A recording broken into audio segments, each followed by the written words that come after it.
नमस्कार मित्रांनो, आपल्या चॅनलवर तुम्हा सर्वांचे स्वागत आहे। संजय गांधी निराधार अनुदान योजनेच्या लाभार्थ्यांसाठी जून महिना अत्यंत महत्त्वाचा ठरणार आहे। जर तुम्ही विधवा महिला असाल, दिव्यांग बांधव असाल, ज्येष्ठ नागरिक असाल किंवा कोणत्याही गंभीर आजाराने ग्रस्त व्यक्ती असाल आणि शासनाकडून दरमहा पेन्शन घेत असाल तर हा व्हिडिओ तुमच्यासाठी जीवनदान ठरणार आहे।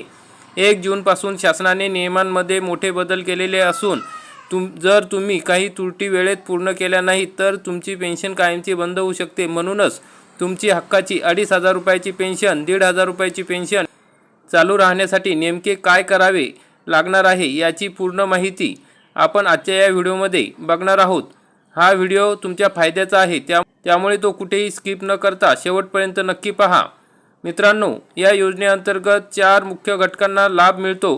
तुमची पेन्शन चालू ठेवण्यासाठी प्रत्येकाने खालील गोष्टींची पूर्तता करणे गरजेचे आहे। UDID कार्ड आणि आधार कार्ड लिंक करणे। तुमचे युनिक डिसेबिलिटी ID म्हणजे UDID कार्ड तुमच्या आधार कार्डशी लिंक असणे आता बंधनकारक आहे। तहसीलमध्ये DBT मध्ये नोंद असणे। तुमच्या तहसील कार्यालयात संजय गांधी निराधार योजनेच्या शाखेत जाऊन तिथल्या संगणक प्रणालीवर, तिथल्या कॉम्प्युटरवर DBT पोर्टलवर तुमची दिव्यांग म्हणून अधिकृत नोंद झाली आहे किंवा नाही याची खात्री करा। दिव्यांग पोर्टलवर नोंदणी। शासनाच्या विशेष दिव्यांग कल्याण पोर्टलवर तुमची माहिती ऑनलाईन अपलोड केलेली असावी। तसेच मित्रांनो, विधवा आणि परित्यक्त्या महिलांसाठी महत्त्वाची माहिती आहे। पुनर्विवाह न केल्याचा दाखला। बरेच महिलांची पेन्शन याच कारणामुळे थांबते। दरवर्षी तुम्हाला मी दुसरा विवाह केलेला नाही असा स्वयं घोषणापत्र किंवा ग्रामसेवक, सरपंच, नगरसेवक यांचा दाखला तहसील कार्यालयात जमा करावा लागतो। तो जून महिन्यातच द्यायचा आहे।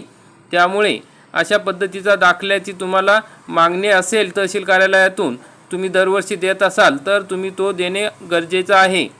मुलांचे वय 18 वर्ष किंवा 25 वर्ष पूर्ण झाल्यावर काय करायचे? जुन्या नियमानुसार मुलगा 18 वर्षाचा झाला की पेन्शन बंद व्हायची, परंतु नवीन शासन निर्णयानुसार मुलगा शिक्षण घेत असेल किंवा तुमची परिस्थिती अजूनही हलाखीची असेल तर महिलांना लाभ सुरू ठेवण्यासाठी विशेष अर्ज द्यावा लागतो।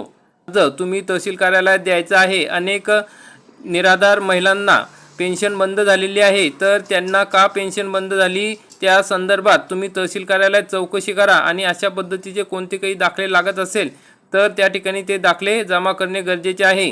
ज्येष्ठ नागरिकांसाठी जे 65 वर्षावरील ज्येष्ठ नागरिक आहे, श्रावणबाळ योजनेचा लाभ घेतात, आता हयातीचा दाखला हा ऑनलाईन काढला जात आहे।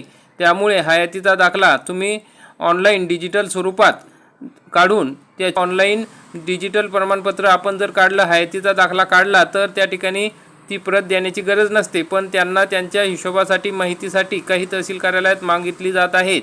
हयातीचा दाखला हा सर्वच लाभार्थ्यांनी काढणे गरजेचे आहे। जसे दिव्यांग बांधव असेल, विधवा महिला असतील, या सर्वांनी आपण या योजनेचा लाभ घेतो म्हणून आपल्याला हयातीचा दाखला ऑनलाईन काढणे गरजेचे आहे। 30 जूनपर्यंत हा हयातीचा दाखला काढण्याची अंतिम मुदत आहे। त्यामुळे तुम्ही जून महिन्यातच हा हयातीचा दाखला काढून घ्या, नाहीतर तुमचे पेन्शन बंद होईल।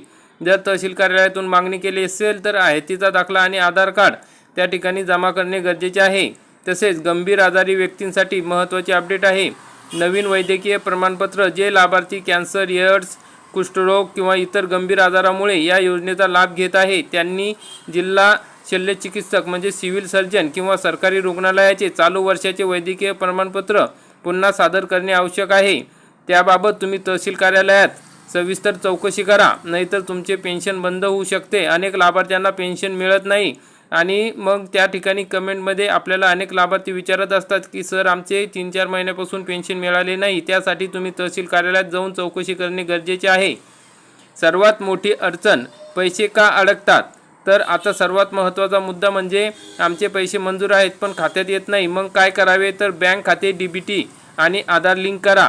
शासनाचे पैसे आता थेट आधार नंबरद्वारे बँक खात्यात जमा होतात। यालाच आधार सीडिंग म्हणतात। तुमच्या बँकेत जाऊन मॅनेजरला सांगा की माझ्या खात्याला DBT मॅपिंग करून द्या, तरच तुमचे पैसे त्या ठिकाणी येणार आहे। अनेक लाभार्थ्यांनी या ठिकाणी केलेले आहे। जर तुम्हाला पैसे येत नसेल तरच त्या ठिकाणी तुम्ही जायचे आहे, अन्यथा त्या ठिकाणी तुम्हाला पैसे जमा होतील। उत्पन्नाचा दाखला। जर तुमचे वार्षिक उत्पन्न 21,000 रुपयांपेक्षा जास्त असेल तर पेन्शन बंद होऊ शकते। त्यामुळे दरवर्षी तहसीलदार किंवा अधिकृत प्राधिकरणाचा उत्पन्नाचा दाखला आपल्याला जमा करावा लागतो। तसेच दिव्यांग बांधव असेल तर त्यांच्यासाठी 50,000 रुपयापर्यंतचा उत्पन्नाचा दाखला जमा करावा लागतो। त्यांनी सुद्धा हा दाखला जमा करणे गरजेचे आहे। तर 50 वर्ष वयावरील जे लाभार्थी आहेत, निराधार बांधव आहेत, त्यांना 5 वर्षातून एकदाच उत्पन्नाचा दाखला जमा करणे गरजेचे आहे। इतर लाभार्थ्यांनी दरवर्षी उत्पन्नाचा दाखला सुद्धा जमा करणे गरजेचे आहे। बँक खात्याची KYC, जर तुमचे बँक खाते बरेच महिने बंद असेल किंवा त्यात व्यवहार झाले नसतील तर खाते इनॅक्टिव्ह होते।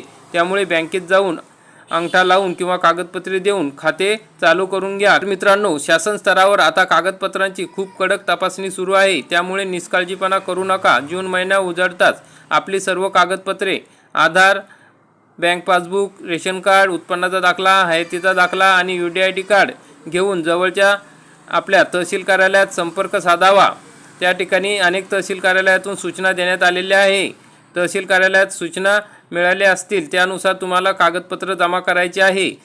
अनेक ठिकाणी मागतात, तर त्या ठिकाणी तुम्ही जाऊन चौकशी करणे गरजेचे आहे। तुमच्या तहसील कार्यालयात कोणती कागदपत्र मागितली ते सुद्धा तुम्ही माहिती काढून तरच त्या ठिकाणी ती कागदपत्र घेऊन जा। तुमच्या ओळखीत जर कोणी अशा निराधार, भगिनी, वृद्ध किंवा दिव्यांग बांधव असतील, त्यांना वाचता येत नाही किंवा समजून घेता येत नाही, तर त्यांना स्वतःहून ही माहिती सांगा आणि मदत करा, कारण आपली छोटीशी मदत कोणाची तरी पेन्शन चालू ठेवू शकते। तर मित्रांनो, ही होती संजय गांधी निराधार अनुदान योजनेची अतिशय महत्त्वाची आणि सविस्तर माहिती। आणखी एक महत्त्वाची माहिती म्हणजे आपले जे दिव्यांग बांधव आहेत, दिव्यांग बांधवांना पेन्शन ही दिव्यांग सक्षमीकरण कार्यालयामार्फत दिली जाते। तर त्यांना आता सध्या जुन्या पद्धतीने पेन्शन मिळत आहे।